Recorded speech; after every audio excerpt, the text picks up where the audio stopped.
Good morning everyone.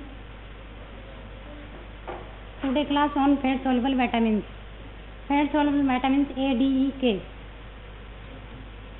Vitamins are tasteless essential organic substances that are required in very small amount. They are essential to maintain health, metabolism and growth. Vitamins do not provide energy themselves, but if deficiency of any vitamin can cause serious symptoms. Your body cannot biosynthesize vitamins, so they must be supplied by diet. History. The term vitamins was coined by biochemist Kashmiri Funk in 1912 when scientists trying to isolate fat soluble factor B, they discovered a substance containing nitrogen which was chemically an amine which was therefore named vitamin मतलब white मतलब life. The vitamins, fat soluble vitamins A, D, E, K, beta carotene जो precursor of vitamin A belong to the fat soluble vitamins. These are stored in the body for long period of time and generally pose a greater risk for toxicity when consumed in excess. The site of storage are inner organs such as kidney, liver, muscles, brain and fat tissue. In the small intestine, the fat soluble vitamins are transported into the intestinal sac as a part of micelle. Once inside the intestinal cell, fat soluble vitamins are packaged with fat and other lipid into chylomicrons. The chylomicrons travel through the lymph system to the main circulation. Excretion normally only occur after transforming during metabolism. Vitamins and minerals from protective foods are also called functional foods. RDA less than 100 mg per day were traditionally called micronutrients. Currently, those with requirement in microgram and milligram are included as a micronutrient. Major nutrients are carbohydrates, fats and others called micronutrients. RDA recommended daily allowance. The average daily dietary intake level of nutrient that is sufficient to meet the nutrient required for nearly all healthy individuals in the particular life stage and gender group. RDA meets the needs of 97 to 98% of the population. RDA is usually fixed at 2 standard deviation above the average requirement. It is for the age in physiological state, not for the present weight of individual. Vitamin A. Vitamin A was discovered in 1909 in fish liver oil. The term vitamin refers to family of fat soluble retinoids that include retinols, retinol, retinoic acid. They contain zinc with polyunsaturated fatty acid tail. Attached at the end of fatty acid tail is either an alcohol group retinol, an aldehyde group retinal or acid group retinoic acid. Vitamin A is derived from natural plant pigment called carotenoids, provitamin A, that are converted to retinol in the body and stored as retinol palmitate in the liver. Vitamin A is a subgroup of retinoid exhibiting the biological activity of all trans-retinol, cannot be synthesized in vivo by mammals, an obligatory dietary factor. Metabolic function of vitamin A. Each form of retinol plays a specific role in the body. Retinal aldehyde form participate in vision, hormone-like action of retinoic acid, essential for growth and development of cells, including bone development. Retinol, the alcoholic form, support reproduction and healthy immune system. In addition to these critical roles, vitamin A helps prevent cancer. Physiological role of vitamin A: formation, protection, regeneration of skin and mucous membrane. Retinol also required for production of glycoprotein mucus and help to maintain the integrity of the epithelial tissue. Vitamin A deficiency leads to drying of the epithelial surface and excessive keratin formation of the surface. Control of the growth and deficiency of the cellular metabolism. Increased resistance to infectious disease. Vision. Retinal form which is prosthetic group on visual protein rhodopsin and iodopsin. During low intensity light, alien-cis retinol in rhodopsin is converted to all trans-retinol which generate an electrical signal resulting in dark adaptation. Secondly, maintain the conjunctival mucosa and the corneal stroma via conjunctival epithelial cells, ribonucleic acid and glycoprotein synthesis. Vitamin A status in neonates. Neonates begin life with low level of vitamin in plasma, liver, extrahepatic tissue compared with those in adults. Vitamin A deficiency may begin in early neonatal period with discarding colostrum which is rich in vitamin A. Inadequate breastfeeding adds further to deficiency. Source: primary in food of animal origin. Organ meat, especially liver, kidney are very rich in the vitamin A. Other meats, milk, cheese contain moderate level. Free from vitamin A, retinol is abundant in fish liver oil, liver, dairy product and egg yolks. Vegetarian source of vitamin include green leafy vegetables, fruits such as carrot, spinach, mango and sweet potato. Requirement of vitamin. Recommended daily allowances: infant के लिए 400 microgram per day, children के लिए 400 to 600 microgram, adolescent या pregnant lady 750 microgram per day. 1 microgram is equal to 3.3 intravenous of vitamin A. Deficiency of symptom: क्योंकि इसका काम होता है कि एपिथेलियम इंटीग्रिटी बनाए रखना, म्यूकस सिक्रीशन करना। तो क्रोनिफिकेशन ऑफ दिस कहना है म्यूकस मेम्ब्रेन के अंदर, retard maturation of the ova and embryo motility, increase risk of the infection, nervous lesion, night blindness and xerophthalmia. Indicator, night blindness is use a indicator for vitamin A deficiency, requirement of vitamin A increase in preterm के अंदर during infection, जैसे measles हो गया, respiratory tract infection हो गया, क्योंकि ये जो इंटेस्टाइनल जो रेस्पिरेटरी ट्रैक एपिथेलियम उसकी इंटीग्रिटी वगैरह मेंटेन करता है। अगर इसकी डेफिशिएंसी हो जाएगी तो इंटीग्रिटी वो मतलब डिक्रीज हो जाएगी, तो उसकी वजह से इसमें इन्फेक्शन होने के चांस रहेंगे। कोएग्जिस्टिंग इन्फेक्शन हो गया, जैसे reduce absorption, excessive metabolism, increase excretion. Chronic diarrhoea या माल ऑब्जेक्टिव स्टेट, क्योंकि फैट सोल्युबल विटामिन हैं तो फैट उसको चाहिए काइलोमाइक्रोन्स के थ्रू अब्जॉर्ब के लिए। तो क्रोनिक लीवर डिजीज होगी, इसमें भी सिग्निफिकेंट विटामिन ए डेफिशिएंसी हो जाती है। ठीक, zinc deficiency also increase the risk of vitamin A deficiency. Mild vitamin A deficiency manifests with follicular hyperkeratosis of the skin. They consist of the rough skin with raised hyperkeratotic face resulting in toed skin. Defective adaptation is characteristic early clinical feature resulting in night blindness. Ocular epithelium become dry, known as xerophthalmia, and hyperkeratinized with appearance of small foam-like silvery lesion on the conjunctiva temporal portion of the eye, which is known as Biot's spores. In severe deficiency, WHO classification of xerophthalmia primary sign के X1A कंजक्टाइल जीरोप्थेल्मिया, कंजक्टा dry होने लग जाएगी। X1B बिटोट exposed, इसमें hyperkeratinise हो जाएगी conjunctiva. X2 corneal xerosis, cornea dry होने लग जाएगी। X3A corneal ulceration less than 1/3 of cornea include. X3B corneal ulceration more than 1/3 of cornea include. Corneal ulceration and infection which lead to softening of cornea known as keratomalacia. Secondary sign action night blindness and action fundal changes and action corneal scarring, white हो जाएगा corneal में। Management, treatment of vitamin deficiency, treatment schedule for जीरोप्थेल्मिया। Xerophthalmia के लिए 3 dose देते हैं अपन vitamin, first on diagnosis, second next day and third dose after 1 to 4 weeks। अब less than 6 month age है बच्चे की तो 50,000 इंटरनेशनल यूनिट, और 6 to 12 मंथ है तो 1 लाख इंटरनेशनल यूनिट, और मोर देन 2 ईयर के लिए 2 लाख इंटरनेशनल यूनिट है। अब अगर मीजल्स है, सीवियर पल्मन मतलब प्रोटीन एनर्जी माल न्यूट्रिशन है, तो उस कंडीशन में अपन विटामिन ए देते हैं, क्योंकि ये इम्यूनिटी को भी बूस्टअप करेगा, इसलिए वरना के बच्चे और ज़्यादा सीरियस होने लग जाएंगे। तो मीजल्स वाले बच्चों में अपन विटामिन ए प्रोफिलैक्सिस देते हैं। 1 लाख इंटरनेशनल यूनिट अगर लेस देन 12 मंथ है और मोर देन 12 मंथ है तो 2 लाख इंटरनेशनल यूनिट देते हैं। और डायग्नोसिस पे देंगे, नेक्स्ट डे पे देंगे इसको। विटामिन ए जो अवेलेबल होते हैं, एक तो सिरप फॉर्म में होता है, 1 लाख यूनिट होती है इसकी पैरामल। कैप्सूल आता है तो 25,000 यूनिट का भी आता है और 1 लाख यूनिट का भी आता है। Prevention and control, promoting consumption of vitamin A rich food and massive prophylactic dose vitamin A.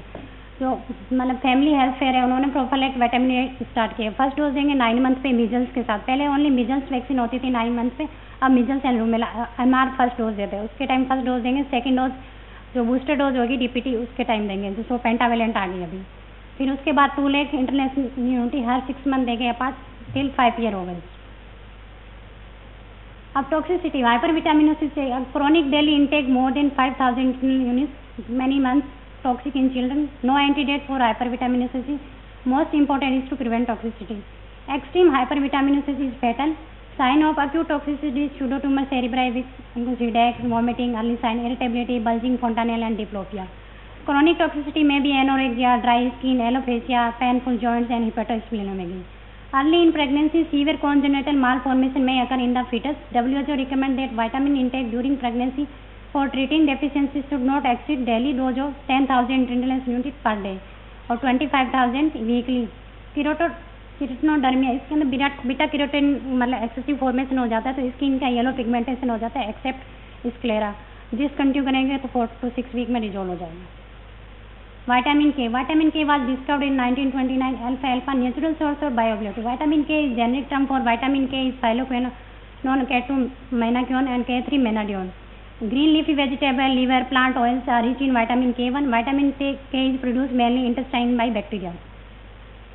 Vitamin K3 menadione is a synthetic form. The fat soluble form vitamin K1, K2 only absorbed when pancreatic lipase and bile acid are secreted.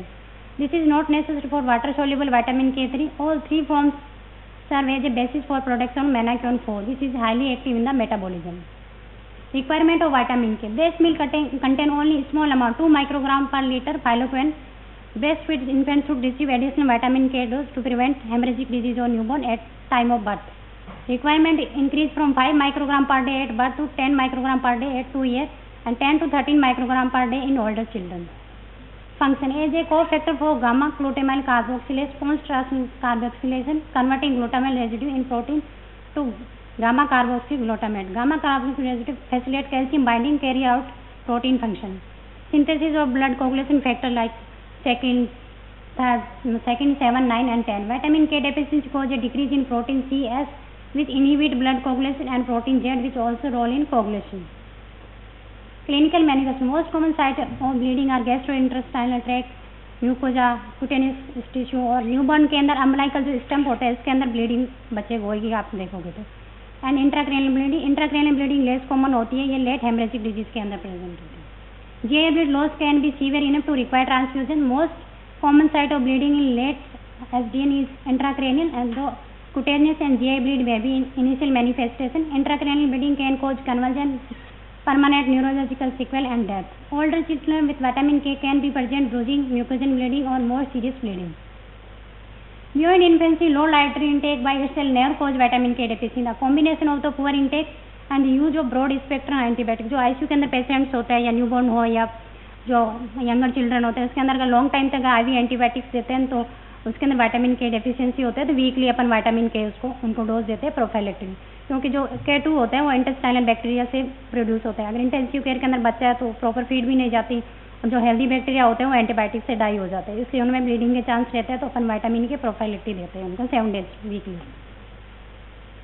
Vitamin K deficiency bleeding in newborn के अंदर vitamin K hemorrhagic disease of the newborn जो classify होता है 3 category के अंदर, early, classic and late SDN. Early onset less than 24 hour of age newborn. ये mainly होता है कि मदर ने कोई मेडिकेशन ली, जैसे वॉरफेरिन है, फिनोबार्बिटोन है, फोनिटोइन है, ये मेडिकेशन विटामिन के इंटरफेयर करती है क्लोटिंग फैक्टर को, जो that cross the placenta and interfere vitamin K function. Classical SDN manifest in first week of the life.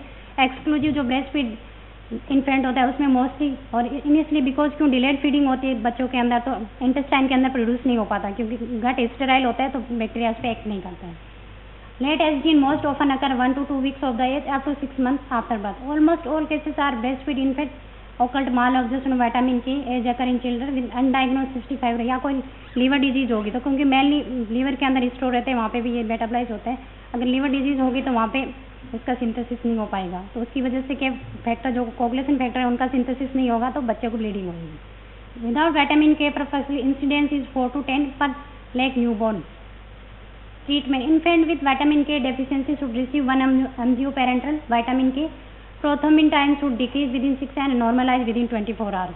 For rapid correction in adolescent parenteral dose 2.5 to 10 mg.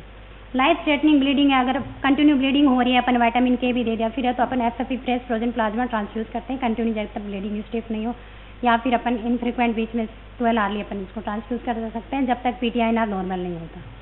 Children with vitamin K deficiency cause by malabsorption, जो माल absorption है या कोई liver disease है उसके अंदर अपन को requirement high dose requirement होती है. 2.5 mg twice week to 5 mg per day दे सकते हैं. पेरेंटल विटामिन के में भी necessary if oral vitamin K is ineffective. अगर किसी को माल एब्जॉर्प्शन है अगर तो उसका ऑब्जर्वेशन तो होएगा नहीं, अगर फेट वगैरह नहीं है, क्रोनिक कोई भी डिजीज है तो अपन IV दे देते हैं या फिर IM भी दे देते हैं. प्रिवेंशन इन हेल्दी न्यूबॉर्न, जो भी बच्चे आफ्टर डिलीवरी का हेल्दी होता है जिसको अपन को NICU की जरूरत रिक्वायरमेंट नहीं है, तो all children after delivery receive 1 mg vitamin K IM to prevent hemorrhagic disease of newborn. अगर प्री टाइम है उसका वेट लेस देन 1 kg है तो उसको 0.5 mg डोज देते हैं. IM देते हैं एंट्रोलेटरल थाई पे देते हैं. आफ्टर बर्थ मतलब इनिशियल जो रूटीन केयर होती है उसके बाद तुरंत बच्चे को लगाते हैं, क्योंकि अगर उस टाइम नहीं लगाया तो फिर भूल जाएंगे, तो अर्ली मतलब मदर ने कोई मेडिसिन ले रखी हो या फिर ब्रेस्ट फीडिंग उसने प्रॉपर नहीं किया तो उसको विटामिन की डेफिशिएंसी होगी तो बच्चों को ब्लीडिंग हो सकता है. GI ब्लीडिंग बहुत ज़्यादा सीवियर होती है तो उसमें बच्चे को फिर मतलब शॉक के अंदर भी जा सकता है, अपन ब्लड FFP ट्रांसफ्यूज करना पड़ता है. टॉक्सिसिटी अकर रेयरली. विटामिन के excessive amount can cause the breakdown of the red blood sales and liver damage. Vitamin E was discovered in 1922 in wheat germ oil. There are 8 different forms of naturally occurring vitamin, but one form alpha tocopherol is most active in the body with side chain of the saturated carbons.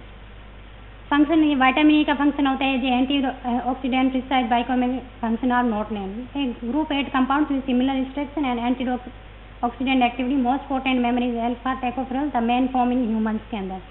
Majority located within cell membrane, it prevents lipid peroxidation and the formation of the free radical. Other antioxidants such as ascorbic acids enhance the antioxidant activity of vitamin. Source क्या हो सकता है? Vegetables oils हो गए, seeds हो गए, nuts हो गए, green leafy vegetables. Requirement of vitamin RDA. Normal infant 0.5 microgram per KG per day. Premature infant के अंदर ज़्यादा रिक्वायरमेंट होता है क्योंकि विटामिन ए प्लेसेंटा के थ्रू ट्रांसफर होता है. अगर प्रीमेच्योर लेट ट्राइमेस्टर के अंदर मोस्टली, तो अगर प्रीमेच्योर डिलीवरी होगी तो प्लेसेंटा के थ्रू विटामिन ए ट्रांसफर नहीं होएगा, तो उसमें विटामिन डेफिशिएंसी सीवियर होगी. तो उसके लिए 15 to 20 mg per day requirement होती है. RDA infant 2 years 3 to 6 microgram tocopherol. 1 mg of tocopherol provide 1.5 international unit activity of vitamin A. Physiological role: reduce the production of the lipid peroxide radical, forms high unsaturated fatty acids. Antioxidant effect on the cell membrane metabolism, reduce an incidence of the liver necrosis and muscular degeneration, stabilization of the fat, protection against oxidation in animal products, meat and milk, eggs. Control metabolism of the hormone by the anterior lobe of the hypothalamus, hypophysis.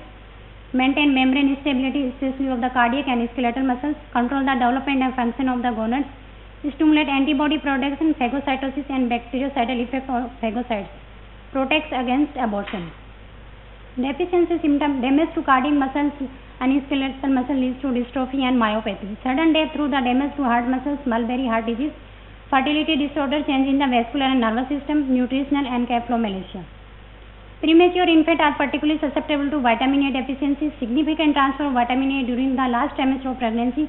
The risk of the symptomatic vitamin E deficiency increased by the use of the formula for premature infants. जो formula feed होते हैं जिनके mother का milk नहीं आता, तो उनके अंदर के हाई पॉलीअनसैचुरेटेड फैटी एसिड हो सकते हैं, तो वो कि फ्री रेडिकल जनरेट करेंगे. हाई कंटेंट ऑफ यूफा in red blood cells membrane more susceptible to oxidative stress. Due to its antioxidant property use in prevention and treatment of आरोपैथी. जो रेटाइनोपैथी और प्रीमेच्योरिटी होते हैं, जो बच्चे प्रीमेच्योर डिलीवर होते हैं मोस्टली 36 वीक से पहले, तो उनकी क्या जो रेटाइनल वेसल्स होती है वो प्रॉपर मेच्योर नहीं होते, उनको अपन करा हाई डोज ऑक्सीजन दे देते हैं तो उनको टॉक्सिसिटी हो जाती है, तो जिसको आरओपी बोलते हैं. Bronchopulmonary dysplasia, myopathy and neuromuscular disease. Because vitamin E is a plentiful in common foods, primary deficiency is rare except in premature infant and severe fat malabsorption. Symptomatic disease most common in children with polycystic liver disease, can occur in patients with cystic fibrosis, celiac disease, short bowel syndrome and Crohn's disease. Autosomal recessive disorder A beta lipoproteinemia cause fat or malabsorption which lead to vitamin deficiency is common complication. Clinical manifestations do not appear until the 1 year of age, even in the children with cholestasis since birth. Cerebral disease, posterior column dysfunction and retinal disease, loss of D tendon reflex is usually initial finding. Lab finding: vitamin E status is best determined by measuring the ratio of vitamin A and serum lipid. Ratio is less than 0.8 in older children, less than 0.6 mg in infant. और अगर अपन investigation कराएंगे तो CBC के अंदर anaemia मिलेगा, haemoglobin मिलेगा अपन को 7 to 9 gram per day, और इसके अलावा साथ में इसको थ्रोम्बोसाइटोसिस भी मिलेगा, reticulocytosis, hyperbilirubinaemia, low serum level of vitamin A, less than 0.5 mg per day deciliter. Treatment: for correction of deficiency in neonates, the dose of vitamin E is 25 to 50 units per day for week, followed by adequate dietary intake. Children with deficiency as a result of malabsorption या cholestasis should receive 15 to 25 international units per day. Hypervitaminosis: high level of vitamin A may cause antagonism to vitamin K and increase the risk of bleeding.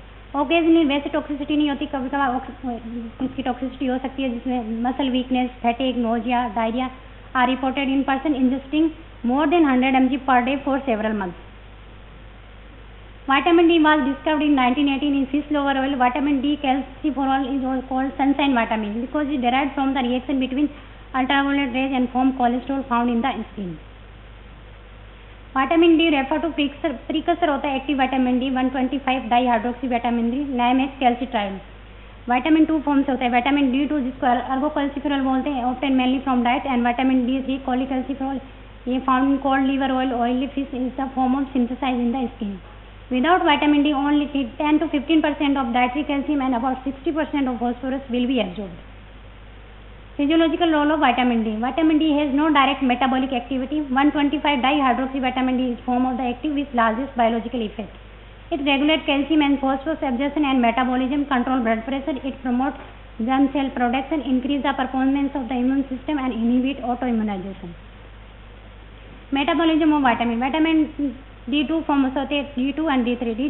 D3 mainly जैसे डिहाइड्रोकोलेस्टेरॉल, skin के अंदर अपन D हाइड्रोकोलेस्ट्रॉल present होता है in presence of जो sunlight exposure UV radiation which converted in vitamin D3 and diet के अंदर vitamin 2 and D3 होता है और विटामिन D3 के अंदर कन्वर्ट हो जाता है। विटामिन D3 जब लीवर के अंदर हाइड्रोक्सिलेशन होता है 25 hydroxylase which lead to 25 hydroxy vitamin D3। Mostly blood के अंदर बायोमार्कर यही होता है क्योंकि इसकी जो हाफ लाइफ होती है वो 3 वीक्स होती है। तो अपन जब भी इन्वेस्टिगेशन करवाएंगे तो 25 हाइड्रोक्सी विटामिन D अपन को मिलेगा। 25 hydroxylation again hydroxy vitamin again hydroxylise in the kidney 1 alpha hydroxylase which convert 125 dihydroxy vitamin D3 which is the most active form of vitamin D3 act on the bone vitamin D active form of vitamin D act on the bone which increase the mineralization of the bone and kidney increase the calcium and phosphorus reabsorption intestine के अंदर increase calcium and phosphorus reabsorption overall lead to increase calcium in the body। parathyroid hormone stimulate the kidney to increase the calcium resorption and synthesize more 125 hydroxylase activate osteoblasts that facilitate the conversion of the pre-osteoclast to osteoclast। Production of the excess of active vitamin D is inhibited by negative feedback। 125 dihydroxy vitamin D inhibit parathyroid and stimulate the release of the fibroblast growth factor from the osteoblast। Fibroblast growth factor 23 reduce circulating phosphorus by altering the kidney production of the sodium phosphorus co-transporter। Source of vitamin D exposure to sunlight, fish oil, fatty fish, egg yolk and vitamin D fortified formula milk। RDA for vitamin D for children 1 to 18 years pregnant and lactating women is 600 international unit at 15 microgram। Estimate adequate intake for infant up to 12 months is 400 international unit 10 microgram per day। Symptom disorder of the calcium and phosphate metabolism recurs in young children, osteomalacia in the children and adult, extraction of the mineral substance from the bone, deformed bone and joint, growth disorder, spontaneous bone fracture। Rickets is disease of the growing bone, mainly growth plate caused by unmineralized matrix at the growth plate in the children only before fusion of the epiphysis। Metaphysis और epiphysis का fusion नहीं होता, उससे पहले जो growing bone होती है उसके अंदर अनमिनरलाइजेशन हो जाता है बिकॉज कैल्शियम की कमी हो जाती है। Osteomalacia occur with inadequate mineralisation of the mature bone in children and adult. Types of rickets 2 type rickets होते हैं, कैल्सीपेनिक रिकेट्स होते हैं, फॉस्फोपेनिक रिकेट्स होते हैं। जो कैल्सीपेनिक रिकेट्स उसमें विटामिन डी डेफिशिएंसी या रेजिस्टेंस की वजह से हो सकता है। विटामिन डी डेफिशिएंसी क्यों हो जाता है? अगर डाइटरी डेफिशिएंसी अपन प्रॉपर डाइट के अंदर नहीं ले रहे, कोई माल एब्जॉर्प्शन हो गया तो उसका एब्जॉर्प्शन नहीं हो पाएगा, मतलब इंटेस्टाइन के अंदर लेक ऑफ सनलाइट एक्सपोजर, जो ज़्यादातर इंडोर एक्टिविटी होती है तो अपन सनलाइट से एक्सपोजर नहीं होंगे तो विटामिन D3 फॉर्म नहीं होगा। डेफिशिएंसी होगी, जैसे किडनी अगर कोई लिवर डिजीज है तो 25 हाइड्रोक्सिलेशन नहीं होगा तो उसकी वजह से डेफिशिएंसी हो सकती है। या फिर अल्फा-1 हाइड्रोक्सिलेज की डेफिशिएंसी हो गया, म्यूटेशन हो गया, कोई क्रोनिक किडनी डिजीज है या जो भी किडनी से रिलेटेड डिजीज है। एंड ऑर्गन रेजिस्टेंस हो जाता है विटामिन डी का और कैल्शियम डेफिशिएंसी की वजह से, and renal rickets secondary to CKD की वजह से।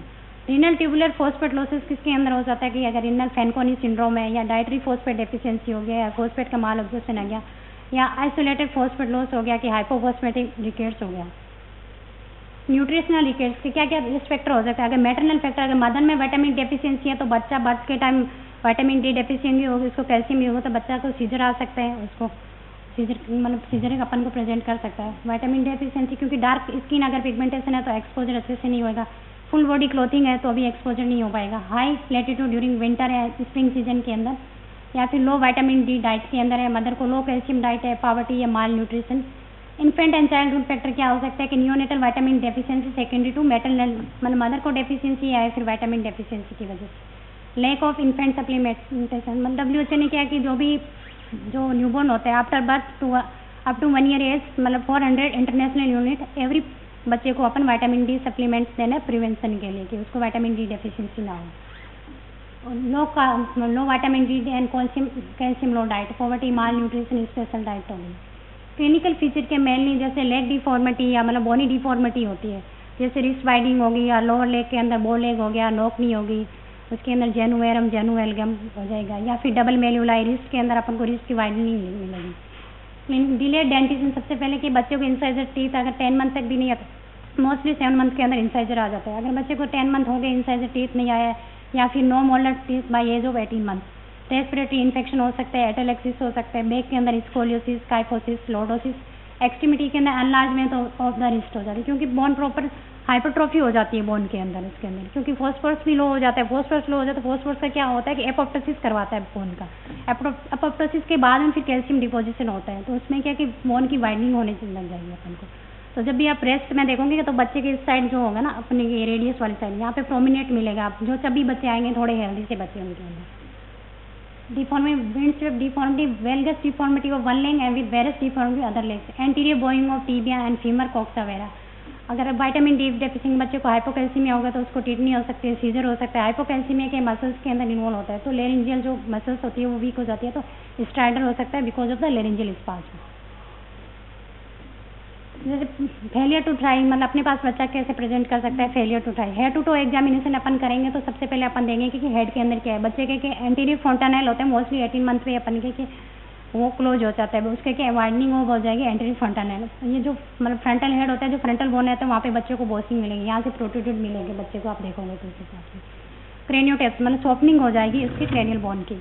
Delayed closure of the anterior fontanelle and delayed dentition, मतलब डेंटिशन इसके लेट होगी, या फिर इनेमल हाइपोप्लेजिया भी हो सकता है उसको। और रिकेटिक रोजरी, जो अपने जो कोस्टोकॉन्ड्रल जंक्शन होता है स्टेनम का जाते हैं वहाँ पे के राउंडेड एंड बीडेड अपीयरेंस मिलेगी। अपन एक्सरे के अंदर भी मिलेंगे, बच्चों को ऐसे एग्जामिन करेंगे तो भी अपन को प्रोमिनेंट मिलेंगे। जो स्कर्वी होता है उसमें एंगुलेटेड मिलती है, उसके अंदर भी रोजरी मिलती है।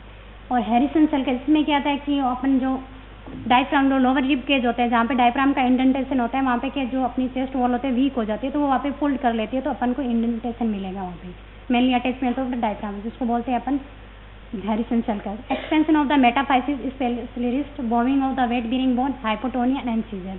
डबल मेल्यूलाई भी मिल सकता है, जो अपना लेटरल मेल्यूलाई होता है लेग्स के अंदर, वहाँ पे अपन को एक प्रोमिनेंट और साथ में दिखेगा, जिसको डबल मेल्यूलाई बोलते हैं। एक्सरे के अंदर अपन को क्या क्या फाइंडिंग मिलेगी कि इनिशियली तो loss of the normal zone of provisioning, calcification adjust, जो ये मेटाफाइसिस है जो एरो का रखा है यहाँ पे क्या कि कैल्सिफिकेशन प्रॉपर नहीं हो पाएगा, जिसकी वजह से धीरे धीरे क्या वाइडनिंग हो जाएगी। वहाँ पे जो एपिफाइसिस जो एरिया वाला ना, जहाँ पे मेटाफाइसिस है यहाँ पे के मतलब वाइडनिंग हो जाएगी और फिर ये कप की शेप में बनने लगा है, फिर ऐसे ऐसे फ्राइंग हो जाएगी इसके अंदर। Lead to widening, cupping and fraying at the metaphyseal end. जब भी आपके एग्जाम आएंगे फाइनल ईयर में तो ये मतलब रिकेट्स का मोस्ट बार एक्सरे आपको रखते हैं कि ये फाइंडिंग मतलब आइडेंटिफाई करो क्या है। Eventually generalise reduction the bond, धीरे धीरे बॉन्ड डेंसिटी कम हो जाएगी इसकी।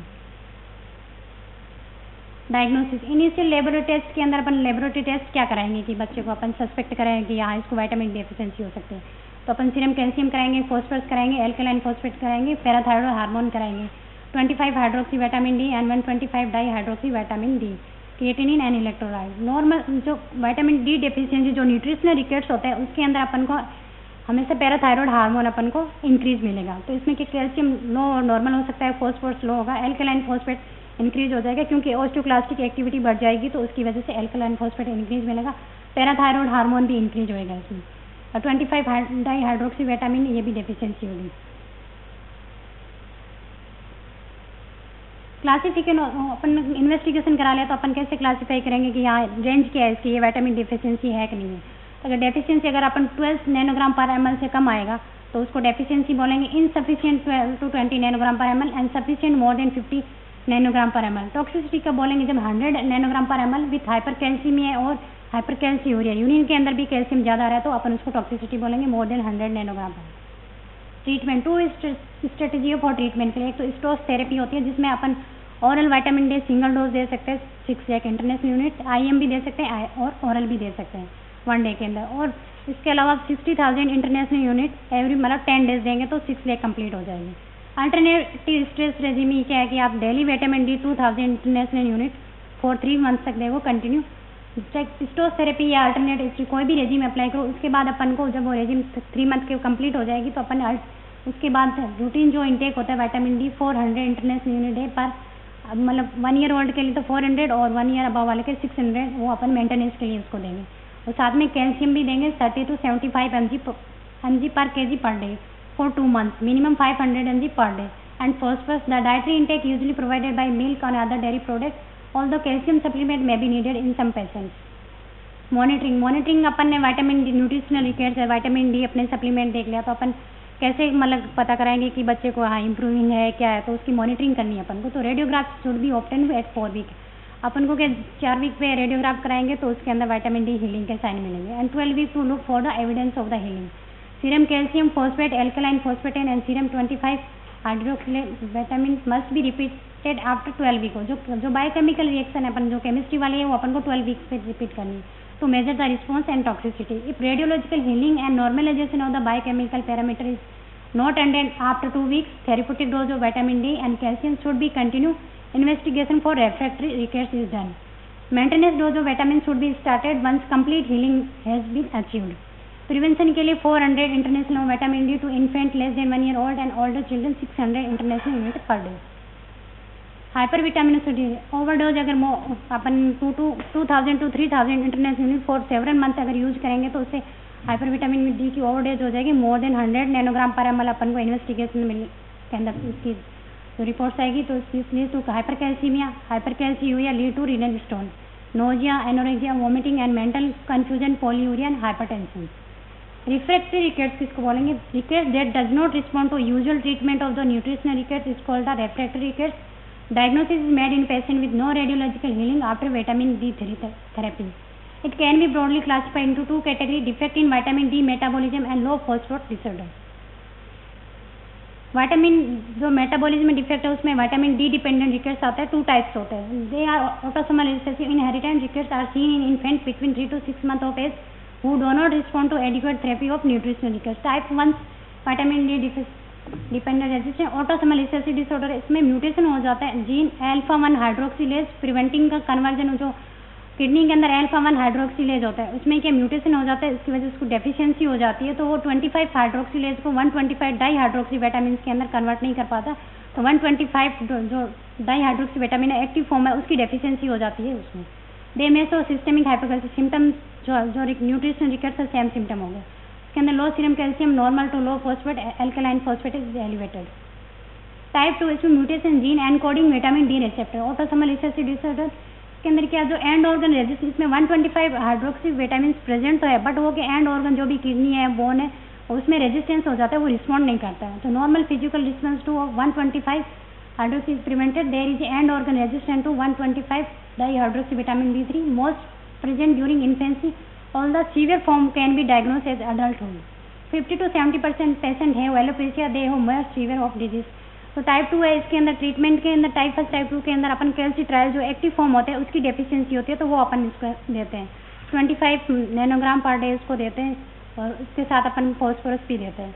तो टाइप 2 वाला होता है इसके अंदर क्या है कि एंड ऑर्गन रेजिस्टेंस होता है अपन हाई मैसिव डोज देते हैं विटामिन के अंदर फिर भी रिजल्ट नॉट सेटिस्फैक्ट्री, जरूरी नहीं है कि सबके अंदर हीलिंग हो या नहीं हो। And familial hypophosphatic rickets और vitamin D resistant rickets most common noun nutritional rickets होता है एक्स लिंक डोमिनेट होता है ड्यू टू डिफेक्टिव हो जाता है 1 अल्फा हाइड्रोक्सिलेज वो भी टाइप 2 के अंदर भी उसमें डिफेक्टिव था बट इसके साथ में क्या होता है डिफेक्टिव एब्जॉर्प्शन हो जाता है फॉस्फोरस फ्रॉम रीनल ट्यूब्यूल्स के अंदर। फॉस्फोरस का एब्जॉर्प्शन नहीं होता रीनल ट्यूब्यूल्स के अंदर। ट्रीटमेंट में active form vitamin D3 plus oral phosphorus देते हैं इसके अंदर क्या पैराथायरॉयड हार्मोन इसके अंदर नॉर्मल हो गया और बाकी के अंदर पैराथायरॉयड हार्मोन आपको एलिवेटेड मिलेगा आप इन्वेस्टिगेशन कराएंगे। रिफ्रैक्टरी रिकेट्स के लिए अपन क्या करेंगे सीरम फॉस्फेट देखेंगे उसके अंदर अगर हाई है तो क्रोनिक किडनी डिजीज होगी। अगर क्रोनिक किडनी डिजीज होगी तो अल्फा 1 हाइड्रोक्सिलेज की डेफिशिएंसी हो जाएगी। उसके बाद अपन लो नॉर्मल हो सकता है तो ब्लड पीएच देखेंगे कि किडनी का क्या कॉज है CKD है या फिर रीनल ट्यूबुलर एसिडोसिस है। अगर ब्लड पीएच लो है तो रीनल ट्यूबुलर एसिडोसिस है। अगर ब्लड पीएच नॉर्मल है तो अपन सीरम पैराथायरॉयड हार्मोन और कैल्शियम देखेंगे। अगर पैराथायरॉयड हार्मोन नॉर्मल है कैल्शियम नॉर्मल तो हाइपोफॉस्फेटेमिक रिकेट्स होगा।